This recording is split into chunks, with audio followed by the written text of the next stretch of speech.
ठाकरेंकडून शिवसेनेचा आणि राष्ट्रवादीचा, शरद पवारांची जी राष्ट्रवादी आहे त्यांचा शिवसेना आणि राष्ट्रवादी असा उल्लेख केला, पण त्यानंतर शिवसेना शिंदे यांच्या शिवसेनेचा उल्लेख त्यांनी गट म्हणून केलाय।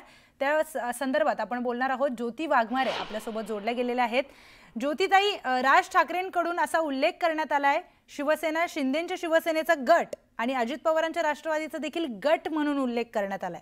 हो, आपली प्रतिक्रिया। ताई, मला या ठिकाणी सर्वप्रथम तर सगळ्यांना दिवाळीच्या शुभेच्छा, राजसाहेबांनाही दिवाळीच्या शुभेच्छा। पण मला या ठिकाणी हेच त्यांना विचारायचंय की ज्या वेळेला आपण लोकसभेच्या वेळेला शिवसेनेला, भारतीय जनता पक्ष आणि राष्ट्रवादीच्या युतीला आपण बिनशर्त पाठिंबा दिला होता, त्यावेळी ते आमच्या पक्षाच्याही उमेदवारांचा त्यांनी प्रचार केलेला होता। त्याची मला त्यांना आठवण करून द्यायची आहे। तेव्हा तर ते शिवसेना म्हणायचे अनेक। आणि त्याचबरोबर मला सगळ्यात महत्वाचं एक सांगायचं आहे की भारताचं जे काही म्हणजे भारताचा आणि महाराष्ट्राचा राज्यकारभार हा लोकशाहीने चालतो, संविधानाने चालतो।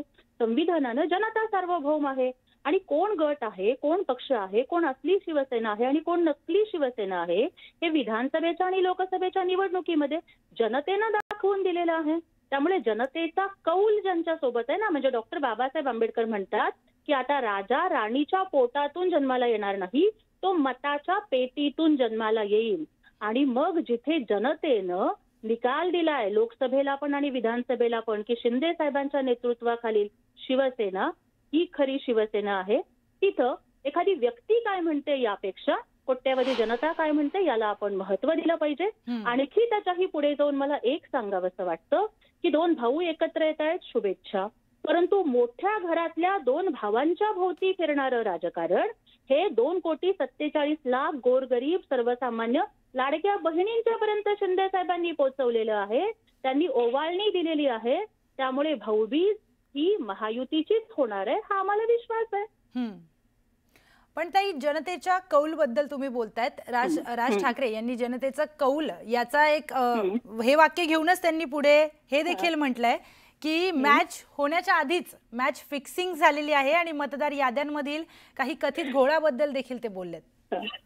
खरं तर कसं आहे ताई माहितीये का की ज्या विद्यार्थ्याला परीक्षेमध्ये कमी मार्क पडतात की नाही, तो नेहमी प्रश्नपत्रिका सेट करणाऱ्याला, पेपर तपासणाऱ्याला किंवा आउट ऑफ सिलेबस प्रश्न आले म्हणून तो दोष देत असतो।